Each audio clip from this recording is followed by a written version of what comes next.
മോഹൻ ഏതാനും 2 വർഷം കഴിഞ്ഞ് ലീവ് കിട്ടുകയുള്ളൂ. ഇപ്പൊ അമ്മാവൻ കൂടി ഇല്ലാത്ത സ്ഥിതിക്ക് എത്രയും വേഗം നന്ദിനിക്കുട്ടി വിവാഹം നടത്തുന്നത് നല്ലതാണെന്ന് മോഹൻ എനിക്ക് എഴുതിയിരുന്നു. നീ കുറച്ച് വെള്ളം എടുത്തിട്ട്.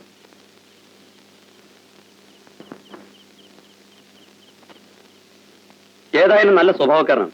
പിന്നെ മോഹന്റെ സ്നേഹിതനാണ്. സ്വന്തമായിട്ട് ബിസിനസ് ഒക്കെ ഉണ്ട്. ഞങ്ങൾ ആ വീട്ടിൽ പോയിട്ടാ വരുന്നത്. അയാൾ 2 ആഴ്ചകളിൽ മടങ്ങിപ്പോകും.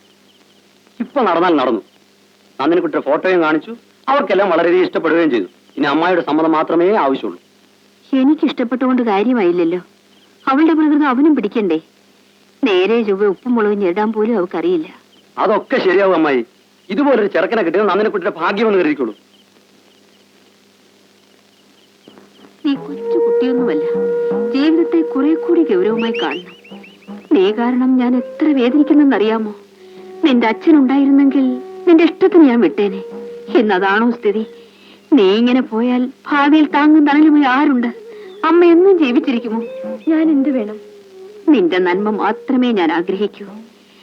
ഞാൻ രവിയുടെ വീട്ടിൽ പോയിരുന്നു. നിനക്ക് എന്തുകൊണ്ടും ചേരുന്ന ഭർത്താവാണെന്ന് 100 തവണ ഉറപ്പ് വരുത്തിയതിനു ശേഷമാണ് നിന്നെ ഞാൻ നിർബന്ധിക്കുന്നത്. നിനക്കിഷ്ടമാണെങ്കിൽ പിന്നെ യാതൊരു ചടങ്ങിന്റെ ആവശ്യമില്ല. കല്യാണം നടത്തുകയേ വേണ്ടൂ. നിനക്കിഷ്ടമാണോ മോളെ? എനിക്കിഷ്ടമാണ്.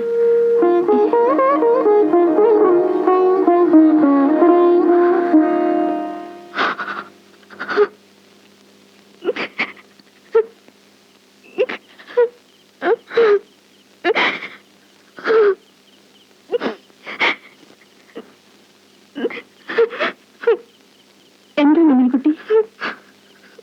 ഒന്നുമില്ല. ഞാൻ അച്ഛനെ കുറിച്ച് ഓർത്തത്. ഉറങ്ങാൻ നോക്കൂ.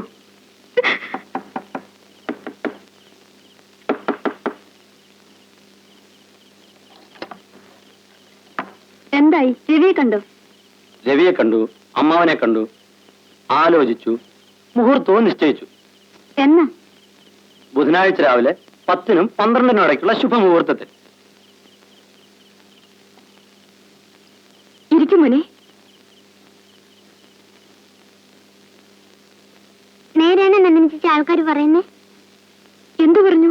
നന്ദിനി ചേച്ചിയുടെ കല്യാണാണെന്ന്. നേരാണ്. അപ്പൊ നന്ദിനി ചേച്ചിക്ക് ഇനി പുസ്തകം വേണ്ടല്ലേ?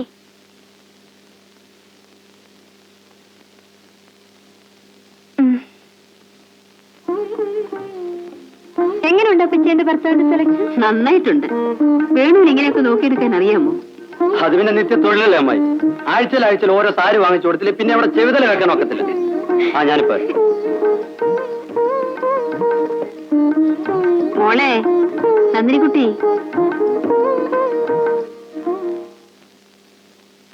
സാരിയൊക്കെ നിനക്ക് ഇഷ്ടപ്പെട്ടോ?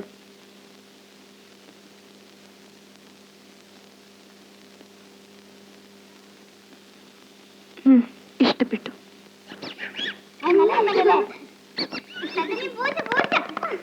ആ തത്ത എങ്ങനെ ഇട്ട് കുത്താതെ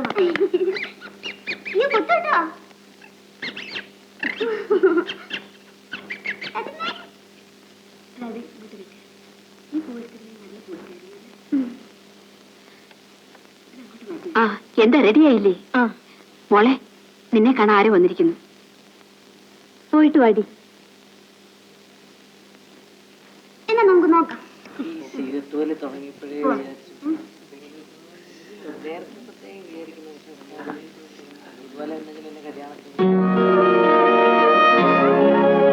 എന്നെ ആരും കല്യാണത്തിന് വിളിച്ചില്ല.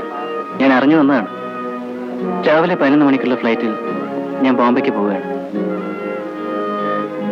നന്ദിനെ കണ്ട് ആശംസകൾ അറിയിക്കാനാണ് വന്നത്. All the best.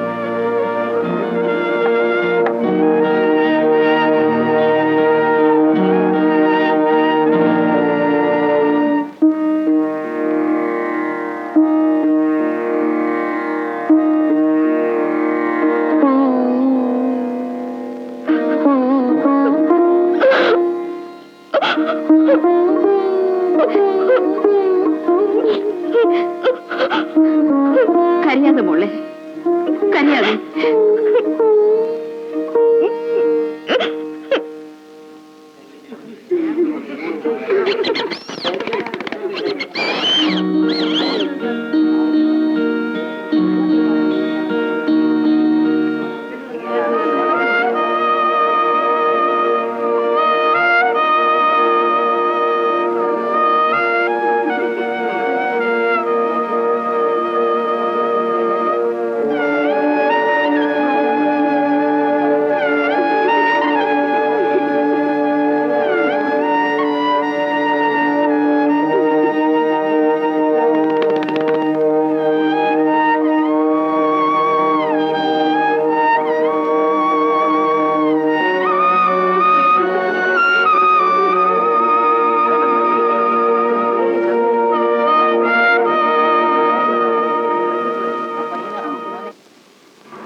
സാറ് ഇന്നലെ വരുമെന്ന് വിചാരിച്ചു. പെണ്ണ് വരാതെ എനിക്ക് ഒറ്റയ്ക്ക് വരാൻ പറ്റുമോ പാച്ചുപിള്ളേ? ഇതാണ് അത് മനസ്സിലായി. പാച്ചുപിള്ള ഇവിടുത്തെ ഓൾ ഇൻ ഓൾ ആണ്. 24 മണിക്കൂർ ഈ കോമ്പൗണ്ടിൽ തന്നെ കാണും. അപ്പുറത്തെ വീട്ടിൽ പുതിയ താമസക്കാരും വന്നില്ലേ? ആരൊക്കെയോ വരികയോ പോവുകയൊക്കെ ചെയ്തു. ഒന്നും ആയിട്ടില്ല ഇതുവരെ. പാച്ചുപിള്ള പെട്ടിയൊക്കെ എടുത്ത് അസൈ വെച്ചു. ഓ,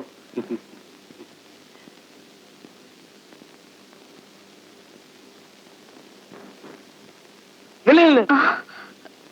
അയ്യോ, ചേട്ടത്തി ഒരു കാര്യം പ്രത്യേകം പറഞ്ഞു ഏൽപ്പിച്ചിരുന്നു. നന്ദിനിക്കുട്ടി ആദ്യം ഏത് കാലം അകത്ത് വെച്ചത്? അയ്യോ, എനിക്ക് ഓർമ്മയില്ല. ആദ്യമായി വീട്ടിൽ കയറുമ്പോ വലതുകാലം വെച്ച് കയറണമെന്നാ നിയമം. നമുക്ക് ഒന്നുകൂടി കയറി സംശയം തീർത്താലോ? പാച്ചുള്ളേ, എന്തോ അറിയാതെ ആദ്യം ഇടതുകാലം വെച്ച് കയറിയാൽ കുഴപ്പമൊന്നുമില്ലല്ലോ. അതൊക്കെ ഓരോ ആചാരമാണ് സാർ. എല്ലാത്തിലും പ്രധാനം മനപ്പൊരുത്തമാണ്.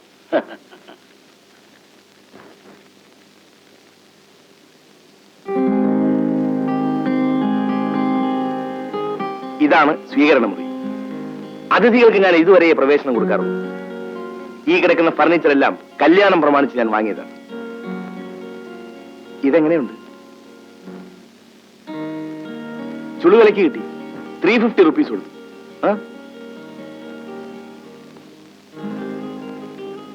ഈ സെറ്റിന് എത്ര രൂപയായിട്ടുണ്ടെന്നാ നന്ദിനിക്കുട്ടിയുടെ വിചാരം? വില അല്പം കൂടിപ്പോയി. 2000 റുപ്പീസ് കൊടുത്തു. പക്ഷേ സാധനം ഉണ്ടല്ലോ, ഫോറിന്.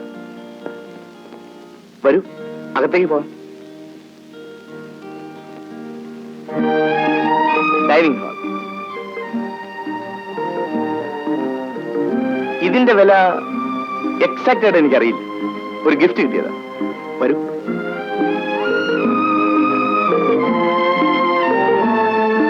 പെണ്ണുങ്ങളുടെ സെക്ഷൻ. ഇതുവരെ ഈ അടുക്കള ഒരു വീട്ടമ്മയ്ക്ക് വേണ്ടി കാത്തിരിക്കുകയായിരുന്നു. ഇന്നു മുതൽ ഇത് നന്ദിനിക്കുട്ടിയുടെ സാമ്രാജ്യം. ഒന്നിനും പുറത്തു പോകേണ്ട ആവശ്യമില്ല. ഗ്യാസ്. പിന്നെ ഇവനെ സൂക്ഷിച്ച് കൈകാര്യം ചെയ്തില്ലെങ്കിൽ നമ്മുടെ ഗ്യാസ് ഔട്ടാവും. ഇതാണ് ബെഡ്റൂം, അതായത് നമ്മുടെ റൂം. എങ്ങനെയുണ്ട്?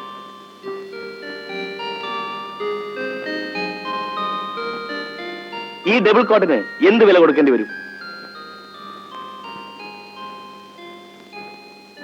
600 റുപ്പീസ് കൊടുത്തു. കല്യാണ സ്പെഷ്യൽ. ദേ, ഒന്നിരുന്ന് നോക്കി.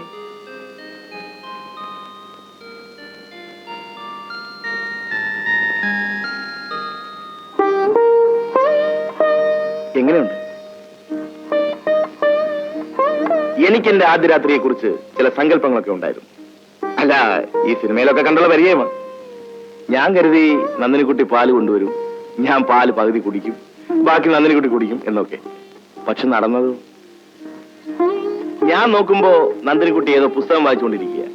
ശല്യപ്പെടുത്തണ്ട, വായന കഴിയുമ്പോ വന്ന് വിളിക്കുമെന്ന് ഞാൻ കരുതി. പക്ഷെ ഞാൻ തന്നെ അറിയാതെ അങ്ങ് ഉറങ്ങിപ്പോയി. അതുകൊണ്ട് ശരിക്കു പറഞ്ഞാൽ നമ്മുടെ ആദ്യ രാത്രി ഇതാ. ആ കർട്ടൻ എവിടുന്ന് വാങ്ങിയതാ? ബസാറിൽ നിന്ന്. വില വളരെ കുറവാ, 70 റുപ്പീസ് സംതിങ്ങേ ഉള്ളൂ. ഇഷ്ടപ്പെട്ടോ? പച്ച നിറം എനിക്കിഷ്ടമാണ്. എനിക്കും. മോഹൻ ആദ്യം ഈ ആലോചനയുമായി വന്നപ്പോ ഞാൻ പറഞ്ഞു എനിക്ക് വിവാഹമൊന്നും വേണ്ടെന്ന്. പിന്നെ അവന്റെ നിർബന്ധം കാരണമാണ് ഞാൻ സമ്മതിച്ചത്. പക്ഷെ ഇപ്പൊ തോന്നുന്നു അന്ന് ഞാൻ സമ്മതിച്ചില്ലായിരുന്നെങ്കിൽ എന്തൊരു നഷ്ടമായി പോയനെ.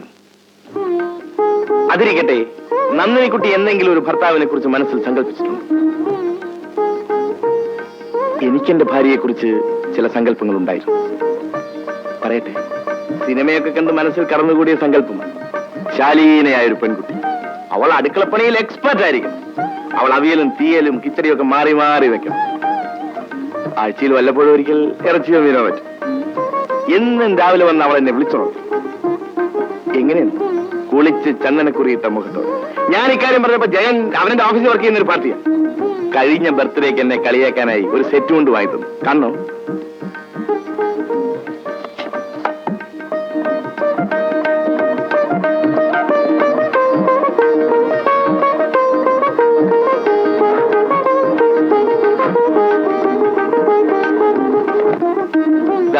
മിനിമം ഒരു 30 റുപ്പീസിന്റെ ആയിക്കാണുമല്ലേ? ഈ സാധനമാണ് ഈ വീട്ടിലെ ഏക ശത്രു. പലപ്പോഴും അവനൊരു ശകനം മുടക്കിയ. വന്നിട്ട് ഇതുവരെ അവനെ മൈൻഡ് ചെയ്യാത്തതിന്റെ പരിഭവമാണ്. ഞാനിപ്പോരെ.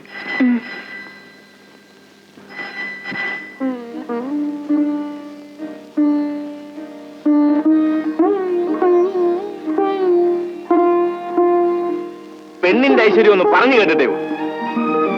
ഭാര്യയെ ഭർത്താവ് പോകാൻ പാടില്ല എന്നൊക്കെ അറിയാം. പക്ഷെ നന്ദിനിക്കുട്ടി ഈ വീട്ടിലേക്ക് കയറി വന്നത് 2 ലക്ഷം രൂപയുമായിട്ട്. ഞാൻ ക്യാമ്പയിൻ ചെയ്തിരുന്ന 2 ലക്ഷം രൂപയുടെ ഒരു ബിസിനസ് ഡീൽ വിജയിച്ചിരിക്കും. ആ കമ്പനിയുടെ MD ആണ് ഇപ്പൊ വിളിച്ചത്. ഹോട്ടൽ വരെ പോയി ഒന്ന് ഒപ്പിട്ടാൽ മാത്രം മതി. 2 ലക്ഷം രൂപയാണ്. ഞാൻ അരമണിക്കൂറിനെത്തും. ഒറ്റയ്ക്കിരിക്കാൻ പേടിയൊന്നുമില്ലല്ലോ. താഴെ വാച്ചുള്ളുണ്ട്. പിന്നെ ഇന്നലത്തെ പോലെ എന്നെ പറ്റിച്ചല്ലേ കുറേ കളയരുത്.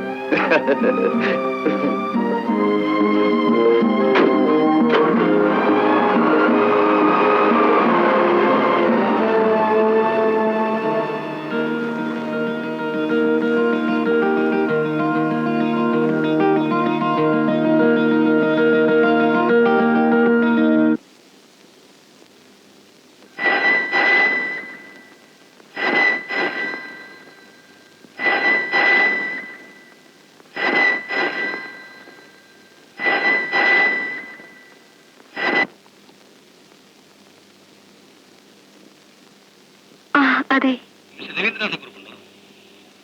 ഇല്ല.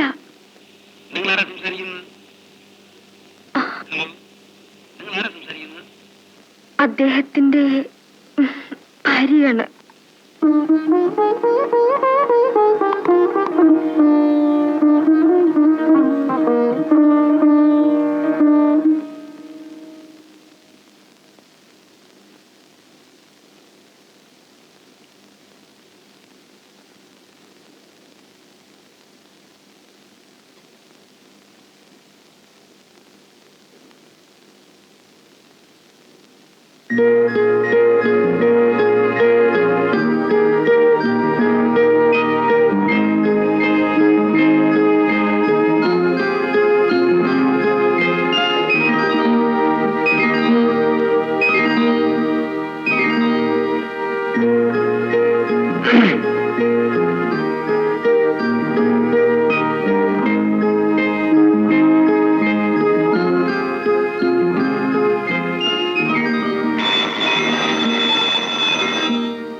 സാറിൽ നിന്ന് ആഫീസിൽ പോകണ്ടായോ? പോണം. അല്ല, ഇന്ന് എണീക്കാൻ കുറച്ച് വൈകുന്നറിയാം. എന്നാലും എന്നാ ഞാനങ്ങോട്ട് വീട് വരെ പോയിച്ചു വരാം. ശരി.